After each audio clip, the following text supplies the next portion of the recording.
las personas que se encuentran aquí en el local, igualmente a las personas que se encuentran por los diferentes medios sociales.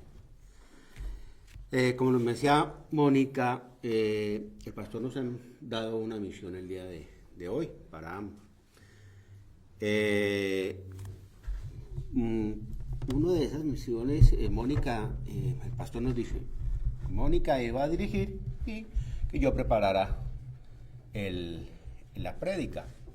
Esa era nuestra misión, o es nuestra misión el día de hoy.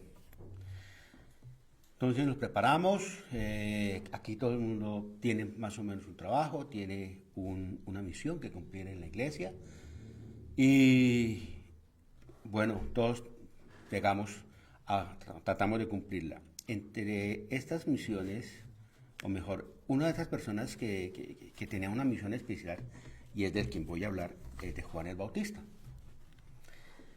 Juan el Bautista, vamos a conocer quién era.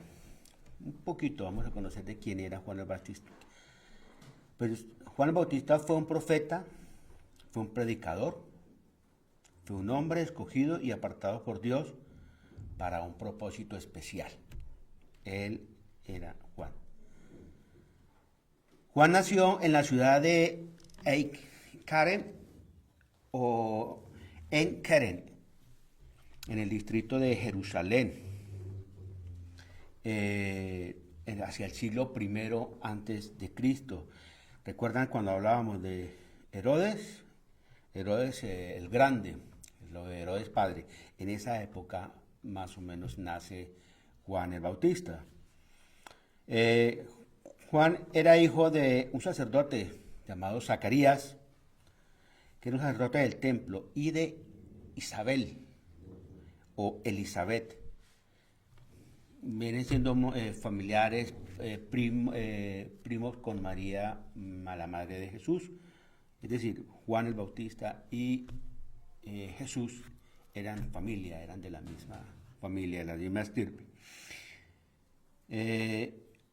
La importancia de Juan es tan grande, no solamente para nosotros los cristianos, sino también para otras religiones, tanto así que es nombrado en el Corán y es llamado el profeta Yahya.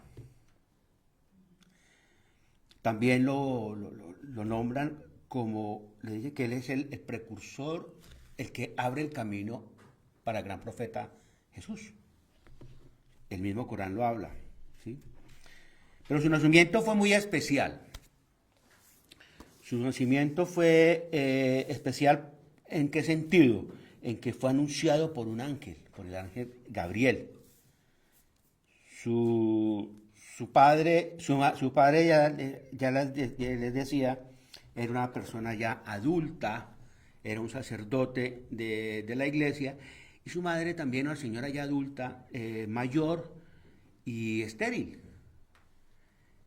Entonces, pues es curioso que siendo ellos mayores, la señora estéril, ella quedase embarazada, pero para los planes del Señor, nada es difícil.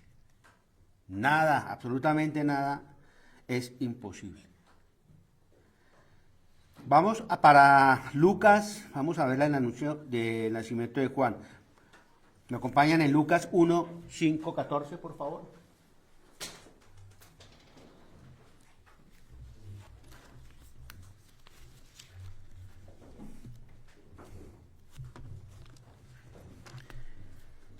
Lucas 1, 5, 14 nos dice: Hubo en los días de Herodes, rey de Judea, un sacerdote llamado Zacarías, de la clase de Abías. Su mujer era de las hijas de Aarón y se llamaba Elizabeth. Ambos eran justos delante de Dios y andaban irreprensibles en todos los mandamientos y ordenanzas del Señor. Pero no tenían hijos porque Elizabeth era estéril y ambos eran ya de edad avanzada. Aconteció que ejerció Zacarías el sacerdocio delante de Dios, según el orden de su casa, conforme a las costumbres del sacerdocio. Le tocó en suerte ofrecer el incienso entrar en el santuario del Señor. Y toda la multitud del pueblo estaba fuera orando a la hora del incienso. Y se le apareció un ángel del Señor puesto en pie a la derecha del altar del incienso. Y se turbó Zacarías al verlo y le sobrecogió temor. Pero el ángel le dijo: Zacarías, no temas, porque tu oración ha sido oída y tu mujer Elizabeth te dará a luz un hijo y llamará su nombre Juan, y tendrá gozo y alegría, y mucho se regocijarán de su nacimiento.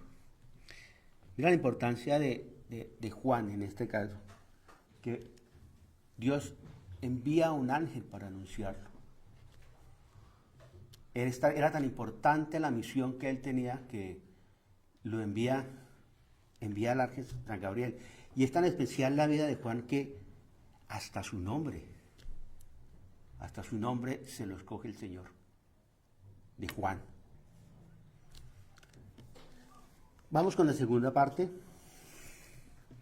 en Lucas 15:25. Nos dice: porque será grande delante de Dios. No beberá vino ni sidra, y será lleno del Espíritu Santo, aún desde el vientre de su madre.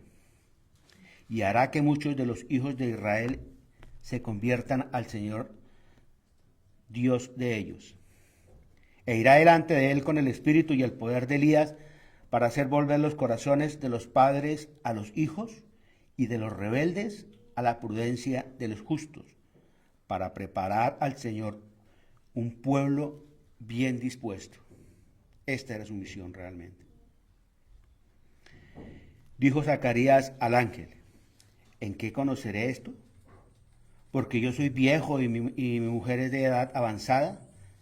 Respondiendo el ángel le dijo: yo soy Gabriel, que estoy delante de Dios, y he sido enviado a hablarte y darte estas buenas nuevas. Ahora quedarás mudo y no podrás hablar hasta el día en que esto se haga, por cuanto no creíste mi palabra, las cuales se cumplirán a su tiempo. Y el pueblo estaba esperando a Zacarías y se extrañaban de que él se demorara en el santuario. Pero cuando salió, no les podía hablar, y comprendieron que había visto visión en el santuario. Él les hablaba por señas y permaneció mudo, y cumpliendo los días de su ministerio, se fue a su casa. Después de aquellos días concedió su mujer Elizabeth y se recluyó en casa por 5 meses, diciendo: así ha hecho conmigo el Señor en los días en que se dignó quitar mi afrenta entre los hombres. El Señor da la misión, le dice a Juan quién era, pero también abre el camino para la venida de Jesús. Dios nos utiliza como instrumento para realizar misiones. Cada uno tenemos una misión. Esta era la misión de Juan. ¿Sí? Su nombre, ya les decía, era Juan, escogido por el Señor. ¿Qué quiere decir? Juan significa el Señor es bondadoso. Fue una persona especial, llena del Espíritu Santo desde su vientre. Era un bebé y ya estaba bendecido y ya estaba lleno del Espíritu Santo. Y yo les pregunto, cuando estábamos viendo esto, ¿acaso cuando está el bebé en el vientre es persona? Pues esto nos está indicando que sí lo es. Esto va para las personas que creen que el aborto, que creen en la interrupción de los embarazos, es muy normal. Aquí no. El Señor nos está diciendo, desde el vientre, Juan estaba lleno del Espíritu Santo. Ya estaba bendecido. ¿Sí? La misión específica de Juan es hacer que los pecadores se conviertan a Dios, regresen a Dios, vuelvan los ojos al Señor. ¿Sí? Vamos a Juan 1, 6, 7.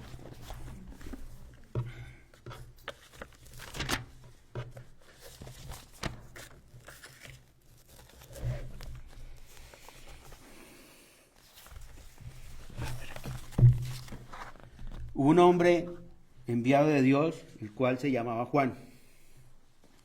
Este vino de testimonio para que diese testimonio a la luz, a fin de que todos creyesen en él. Él no era la luz, sino para que diesen testimonio de la luz, aquella luz verdadera que alumbra a todo hombre, venía a este mundo.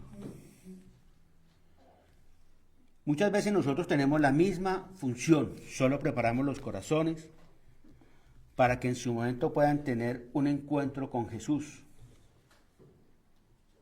No podemos obligar a nadie, solo preparamos sus corazones, solo les hablamos de Dios. Al hablarles de Él es darles a conocer qué es realmente nuestro trabajo. Vamos a darle a conocer, ¿sí?, de Dios. La semilla está sembrada. El que crezca, la riega el Espíritu Santo, pero es cosa nuestra también cuando la recibimos. La queremos fortalecer, la queremos cuidar. Esa es nuestra misión. Pero tenemos que tener también mucho cuidado con las personas que damos este testimonio, que hablamos del Señor. Porque muchas veces, si con nuestro ejemplo y nuestro mal comportamiento, lo que hacemos es alejar a las personas. Debemos ser correctos, debemos actuar como realmente cristianos, ¿sí? No aparentar o decir unas cosas aquí en la iglesia y afuera hablamos de otro, tenemos otro comportamiento. Esa es nuestra misión. Ser realmente cristianos en la iglesia, en la calle, con la sociedad, con nuestra gente, en casa, con nuestros vecinos, para dar buen testimonio y no llegar a caer en este error de ir a alejar a alguien de los caminos del Señor. Porque si lo llegásemos a hacer, es mejor que nos amarráramos una piedra al cuello y nos lanzáramos al río, porque estamos perdiendo un alma. Pero Juan el Bautista es tan importante que el mismo profeta Isaías habla de él, y estamos hablando de 700 años antes. Ya nos había hablado de el profeta Isaías de Juan. Y nos hablaba también Malaquías, 450 años, ¿sí?, con una profecía.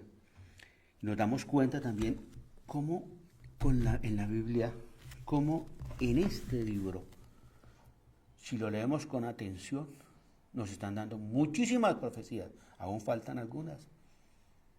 Este libro es importante y tenemos que aprender a leerlo, tenemos que aprender a estudiarlo, porque aquí está todo escrito.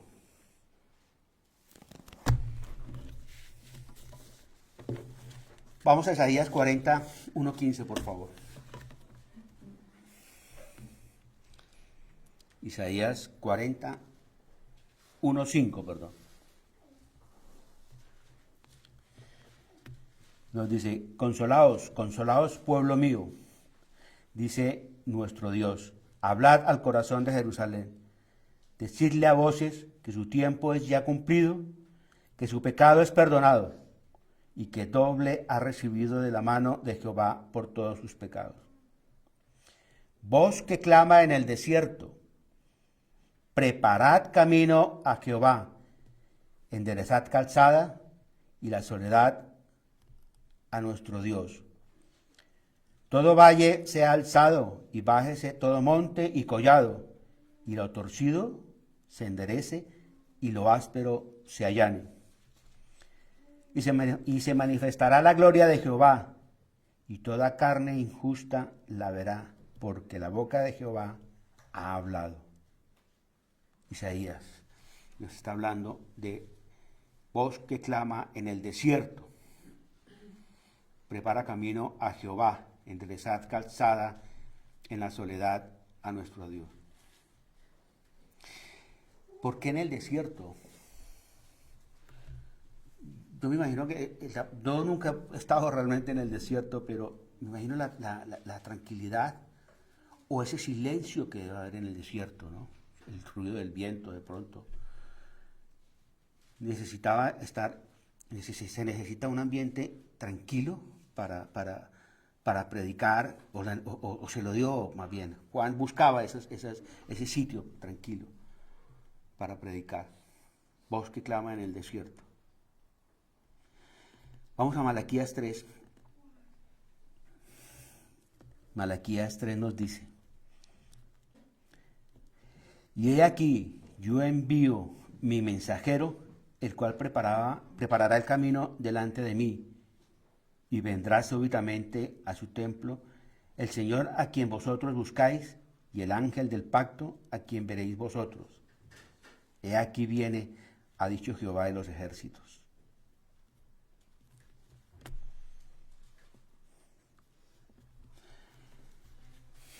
También nos están diciendo que va a venir alguien que está preparando el camino para el Señor. Pero ¿cómo se cumplieron estas? ¿Dónde se nota que realmente se cumplieron estas profecías? En Mateo 3, 1, 11. Mateo 3, 1, 11. En aquellos días vino Juan Bautista predicando en el desierto de Judea y diciendo: arrepentíos, porque el reino de los cielos se ha acercado. Pues este es aquel de quien habló el profeta Isaías cuando dijo: voz que clama en el desierto, preparad el camino del Señor, enderezad sus sendas. Y Juan estaba vestido de pelo de camello y tenía un cinto de cuero alrededor de sus lomos, y su comida eran langostas y miel silvestre. Y salía a él Jerusalén y toda Judea y toda la provincia de alrededor del Jordán, y eran bautizados por él en el Jordán, confesando sus pecados. Y al ver él que muchos de los fariseos y de los saduceos venían a su bautismo, les decía: generación de víboras, ¿quién os enseñó a huir de la ira venidera? Haced pues frutos dignos de arrepentimiento, y no penséis decir dentro de vosotros mismos: a Abraham tenemos por padre, porque yo os digo que Dios puede levantar hijos a Abraham aún de esta piedra. Y ya también el hacha está puesta en la raíz de los árboles. Por tanto, todo árbol que no da buenos frutos es cortado y echado al fuego. Yo la verdad os bautizo en agua para arrepentimiento, pero el que viene detrás mío, cuyo calzado yo no soy digno de llevar, es más poderoso que yo. Él os bautizará en Espíritu Santo y fuego. Me sorprende mucho en esta parte cuando habla Mateo, nos dice, le dice generación de víboras. Fuerte, muy fuerte, le dice a los fariseos. Pero esto no ha cambiado. Aún tenemos. Aún hay generación de víboras que tenemos que nosotros hablarles. Aún hay gente dura de corazón. Todavía el camino es hay muchas piedras, es muy pedregoso. Miremos nomás algunas personas que han venido aquí, han visitado la iglesia, que tienen que predicar en Irán. Duro, difícil, muy difícil. En China, en otros países donde musulmanes, que es muy difícil, perseguido. Es trabajo duro, pero tiene que ser constante, tiene que ser con amor. Ese amor que le ponía Juan para preparar el camino.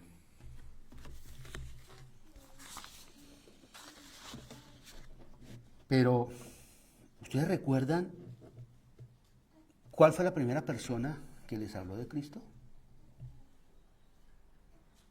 ¿Cuál fue la primera vez que escucharon de Cristo? ¿Sí?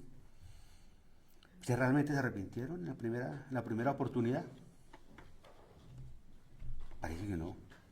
¿Yo por qué les hago, por qué ahora vienen estas preguntas? La verdad uno recuerda muchas cosas. A mí me comenzaron a hablar de Cristo. Yo vengo de un colegio salesiano, colegio netamente católico.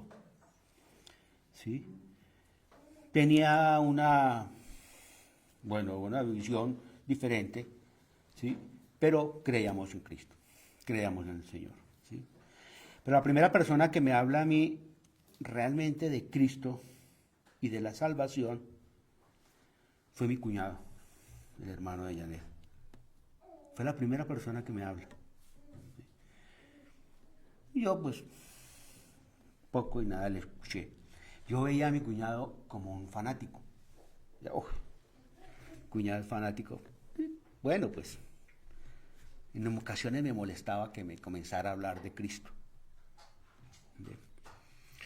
Me invitó varias veces a la iglesia donde él iba, él era cristiano ya. Me invitaba y bueno, yo iba más por compromiso que por una verdadera convicción. ¿Sí? Como que no creía, sí, yo creía en Cristo, pero yo creía en la imagen allá de Cristo, como nos habían enseñado a nosotros en el catolicismo, allá. Y Cristo estaba allá y yo estaba aquí, y allá Cristo y yo aquí, nada más. Pero meterme realmente en la vida de Cristo, conocer a Cristo, eso no.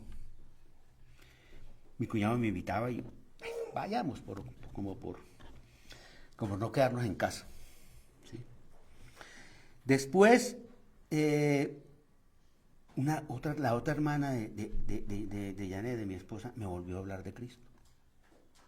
Y yo, bueno, como que me sonó algo y pues comenzábamos a hablar.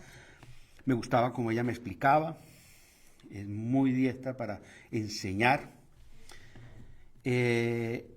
Y comencé ya a escuchar un poquito más. Pero escuchaba, entraba aquí, se quedaba alguito y el resto salía aquí. Lo que me quedaba en mi cabeza eran cosas muy pequeñas, ¿sí? Después mi padre me habló. Yo ya di el testimonio aquí, cuando estuvo muy enfermo mi papá y se entregó al Señor. También lo veía tan fanático a mi papá. ¡Oh, madre mía! Entonces, no iba, pero me invitaba a veces y como que sí iba, como que no iba. ¿Sí? Pero algo escuchaba, algo se me quedaba, ¿sí? Lo bueno es que mi papá me hablaba, pero yo era terco. ¿Por qué somos tercos? Bueno, en mi caso yo era terco, pero terco como una mula, ¿qué cosa? No escuchaba, ¿sí? De pronto no era el momento, ¿sí? Me acuerdo que a mi papá, en una oportunidad, estuvimos hablando con el pastor, me presentó con el pastor de la iglesia de allá, también peruano, un señor peruano, pastor peruano, y hablamos con el pastor y el pastor cuando ya salí, le dice a mi papá, su hijo tiene un corazón muy duro. Y mi papá me contó, hijo, usted tiene un corazón muy duro. No tenía ni idea qué es eso, ni idea. No tenía ni idea qué era el mensaje que me estaba dando mi papá ni que le estaban diciendo allá. No sabía. Tiene el corazón duro. Será algo bueno. Bueno, y continuamos. Después nace mi hijo Daniel Felipe. ¿Sí? Tuvo muchas complicaciones de salud en su nacimiento, casi se nos muere.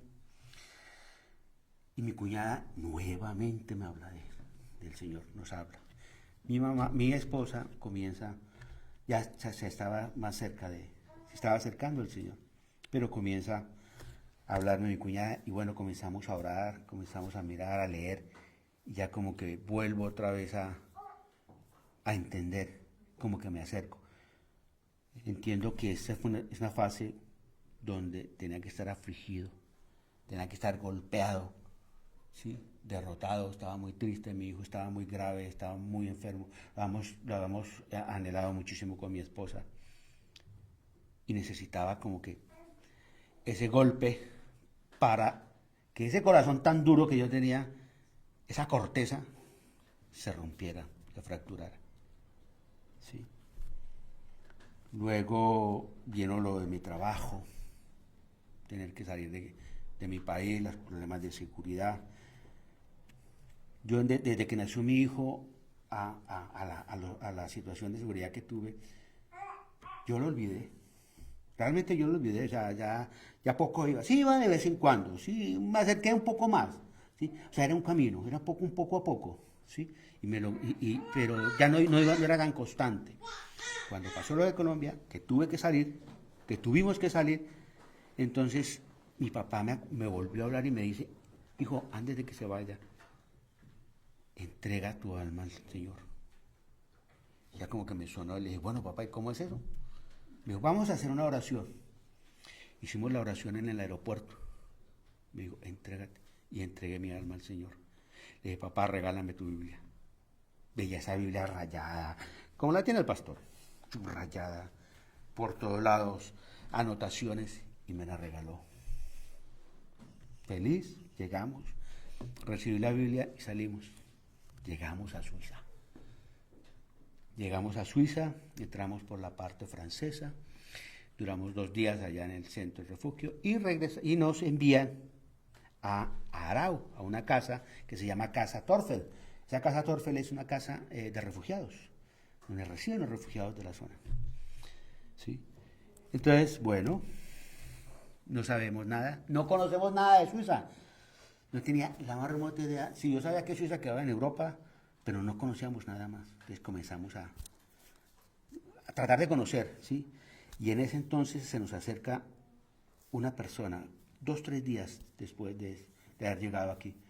Se nos acercan 2 personas, 2 colombianos. También eran refugiados, Álvaro y Olga Dávila. Y nos comienzan, entonces nos ofrecen, nos dicen, mira, nosotros somos colombianos, que necesitan, que ayudan. Entonces nos invitan, ellos asistían a una iglesia y nos invitan a la iglesia.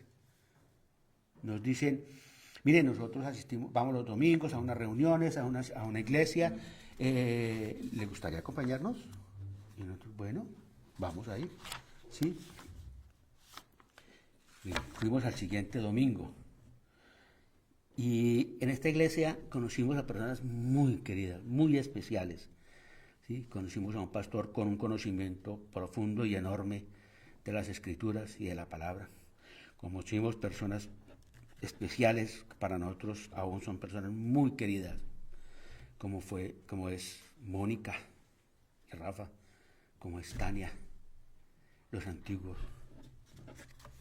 personas que estaban aquí, que están y hoy nos acompañan.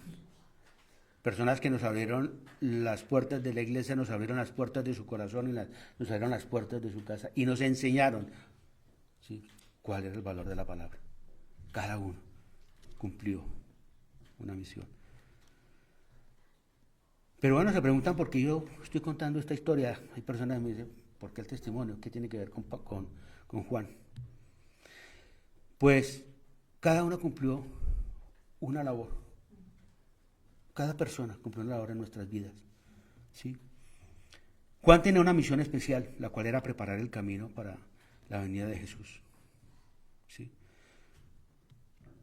Pero en nuestro caso, cada persona que nosotros conocemos nos estaba mostrando el camino. Como cuando vamos por la autopista, por la autopista y nos va diciendo, por aquí tal calle, por aquí tal pueblo, a tal velocidad, por ahí más adelante hay esto, tal cual nos estaban diciendo, nos estaban guiando hacia el camino del Señor, ¿sí? Todas estas personas fueron escuchadas, fueron escogidas por Dios para guiarnos, para poder nosotros llegar a ustedes, y todos ustedes, también una persona, y no una, muchas personas les fue mostrando el camino para llegar aquí, para llegar a los pies de Cristo, ¿sí? Todas estas personas que nos hablaban de Cristo, que nos invitaban, a pesar de que yo era tan testarudo, tan cabeza dura, ahí, el Señor siempre ahí, firme, firme. Decía, no, este es el camino, y si se va a desviar, este para acá, por aquí es el camino, ¿sí? Todos podemos ser usados, como Juan, para preparar los corazones de otros, para tener un encuentro con el Señor. Todos. Esa es la misión nuestra. Todos tenemos que ser, ¿sí?, mensajeros de la palabra del Señor. No vamos a hacer que la fe crezca, porque eso es trabajo del Espíritu Santo, pero sí vamos a dejar la semillita. Sí vamos a dejarla. Esa es nuestra misión, ¿sí? En Corintios 3, 5, 9 nos dice: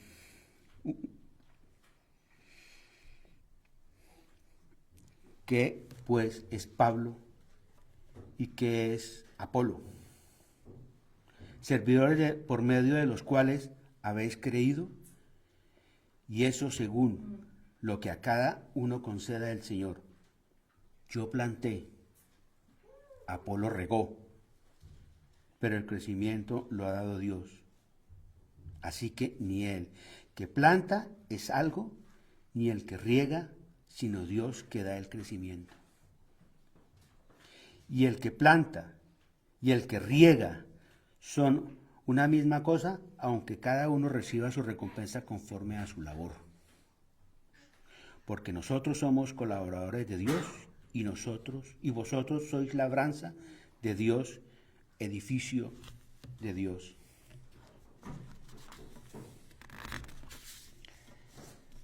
Todos tenemos un propósito en esta vida. Todos tenemos una misión en la vida.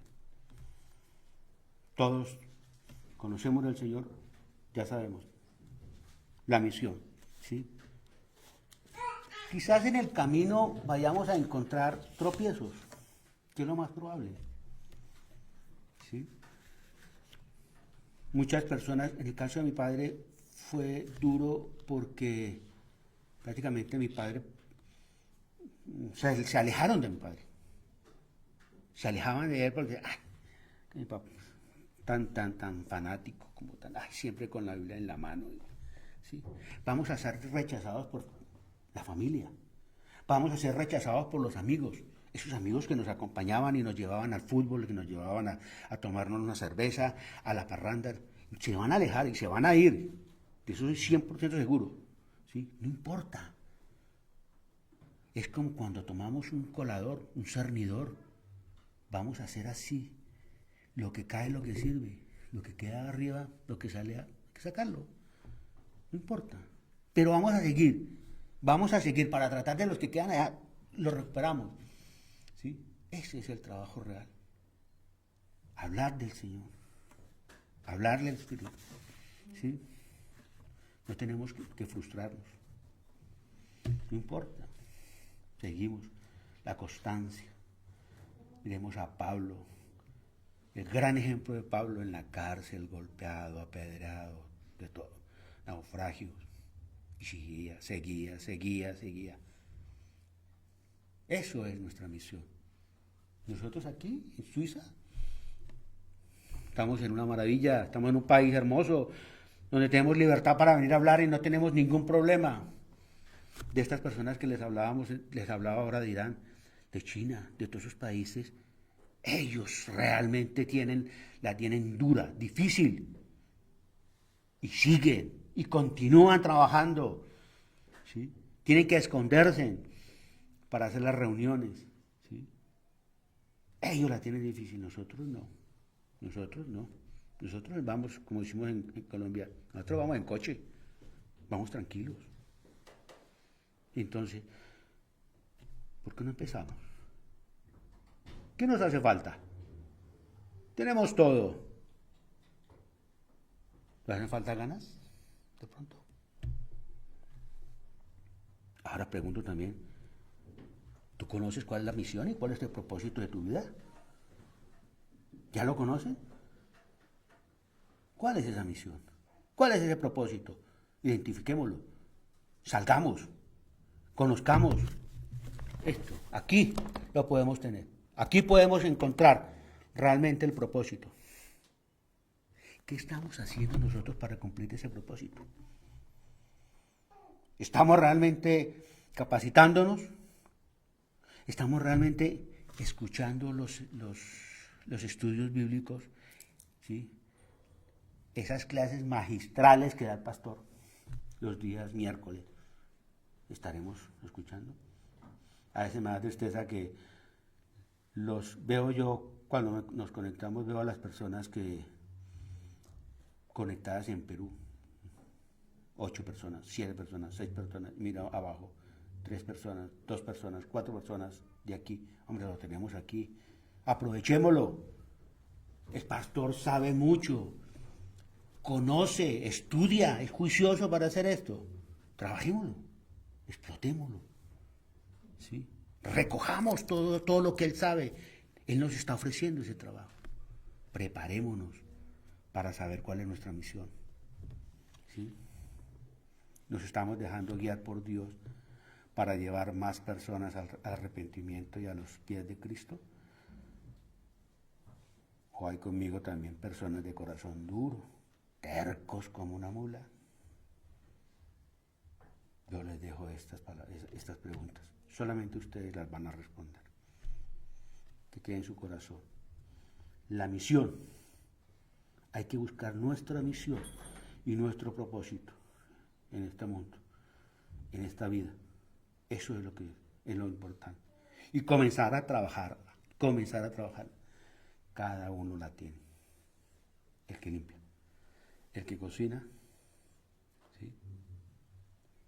El que está en los equipos, los que están en las alabanzas, los que están pendientes con los niños, en la escuela dominical. ¿Sí? Todos tenemos una misión. ¿Cuál es tu misión? ¿Sí? Muchas gracias. Vamos a orar. Señor, te damos gracias por este día. Te doy gracias por darme la oportunidad de predicar, de ser utilizado, Señor, para traer un mensaje. Estas palabras no son mías, estas palabras son tuyas, Señor, palabras que me has puesto en mi boca, Señor. Señor, te doy gracias. Te pido bendición para nuestra iglesia, te pido bendición para nuestro pastor.